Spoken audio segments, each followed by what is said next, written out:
आज हमारे साथ हैं राजस्थान के पूर्व गृह मंत्री गुलाब चंद कटारिया। अपनी बेबाक टिप्पणियों और साफ गोई के लिए राज्य भर में जाने जाते हैं। तो आइए आज जो वर्तमान हालात हैं राज्य सरकार के, भारतीय जनता पार्टी के और देश के, उन्हीं पे चर्चा करते हैं गुलाब चंद कटारिया से। कटारिया जी, सबसे पहले तो मैं ये जानना चाहूँगा कि जो राज्य सरकार का अब तक का जो कार्यकाल रहा है वो कैसा है? देखो, ये सरकार पूर्णतः असफल हुई है। मेरा अपना 35 साल का राजनीतिक जीवन है। वैसे कांग्रेस के राज्य में भी मैं एमएलए रहा हूँ और सत्ता में भी रहा हूँ। सब चिल्लाते हैं कि हमारी कोई बात नहीं मानता। नीचे के कांग्रेस के नेता कहते हैं कि हमारा कलेक्टर नहीं मानता, हमारा एसपी नहीं मानता, हमारा वो नहीं मानता, हमारी कोई चलती नहीं, हमारी कोई सुनता नहीं, कानून व्यवस्था इनकी कोई प्रायोरिटी नहीं। जहाँ पुलिस 250 बार पिट गई हो 3 साल में, वहाँ कानून व्यवस्था क्या हो सकती है? पुलिस को मार दिया वो उसका कोई आज दिन तक नहीं हुआ। और इसके कारण से जब पुलिस ही हॉस्टाइल हो गई तो लॉ एंड ऑर्डर की तो ये दुर्गति होगी, वो हो रही है।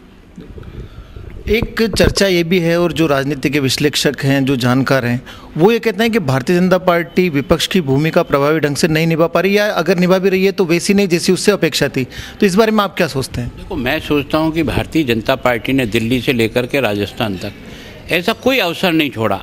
ये जिस 2G में राजा बंद है, ये तो बीजेपी ने वहाँ लोकसभा में और राज्यसभा में बहुत पूरी मुस्तैदी से उठाया।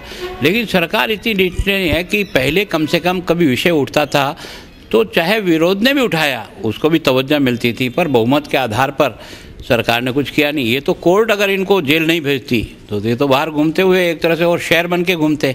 नहीं तो भारतीय जनता पार्टी की क्या भूमिका रही है? भारतीय जनता पार्टी ने इन सारे विषयों को उठाया, इसमें कोई दो राय नहीं।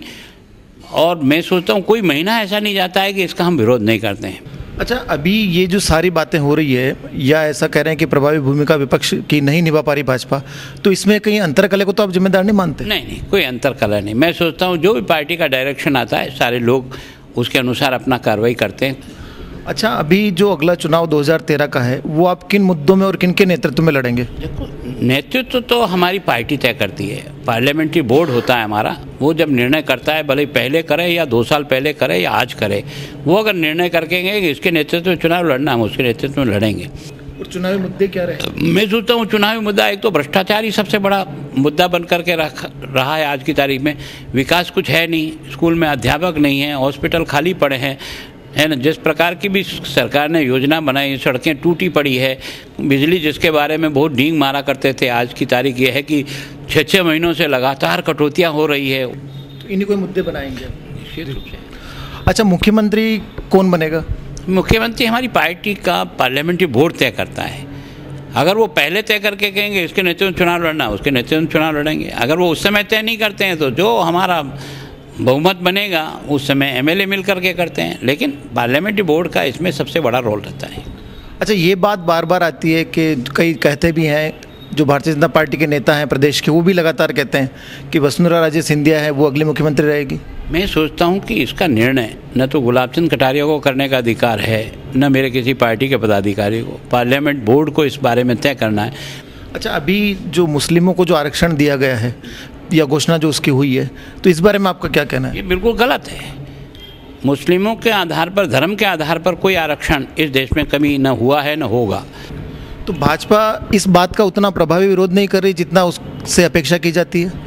जिस लेवल पर भी हमको करना है हम कर रहे हैं बराबर, वैसे नहीं। मैं सोचता हूँ कि बाकी चीज़ें तो अपनी अपने ले। मैं व्यक्तिगत रूप से सोचता हूँ कि धर्म के आधार पर इस देश में जो भी संविधान बना है उसने कोई आरक्षण की व्यवस्था नहीं की है और नहीं करना चाहिए। अच्छा, आप ये कह रहे हैं कि मेरी व्यक्तिगत राय है? नहीं, मेरी व्यक्तिगत नहीं, मेरी व्यक्तिगत के साथ साथ पार्टी की भी राय है। लेकिन पार्टी वाली जो बात है, पार्टी ने अपने अपने स्तर पर जहाँ कहा, पार्टी का जो सामूहिक निर्णय होगा वो तो केंद्रीय करेगा। इस समय सब लोग चुनाव में लगे हुए हैं। मैं सोचता हूँ इस पर जब वर्किंग कमेटी होगी इस विषय पर चर्चा करेंगे। अभी आपने चुनावों की बात की, 5 राज्यों के अंदर चुनाव हो रहे हैं, लेकिन कहीं नरेंद्र मोदी नजर नहीं आते, क्या वजह? देखो, इसका उत्तर नरेंद्र मोदी दे सकता है, मैं तो उसका उत्तर नहीं दे सकता हूँ।